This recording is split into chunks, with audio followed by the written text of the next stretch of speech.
Okay, this is a review of the ACiQ air handling unit. You can see here it's very well made, nicely powder coated, sophisticated electronics as well for the control package. You have to hunt around for some of the control points, but it's not that difficult. Down here is the A-frame that acts for both cooling and heating. You can see that it's configured for both horizontal and vertical. By the way, the drain pans will be either laid down here horizontally or vertically. It can go horizontal, up, down, left, or right. It's very well made.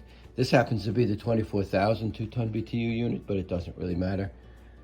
It also comes equipped with all kinds of fittings, flare fittings. These days you no longer have to sweat, but should you want to sweat into a traditional copper line set, this is all ready for you. It comes with some insulating tape, a very nice wired remote control, and thermostat and the remote control. You'll note too that it's only a 2-wire connection these days, but it also can be configured with the old school 24-volt system should you have that in place. Okay, next we'll review the outdoor condenser unit. This is the outdoor unit waiting to be installed. This is the 2-ton unit, but I'm sure it doesn't matter depending on the tonnage. It surely looks the same. Here you can see, actually this is where the thermostat and power lines go in on this side.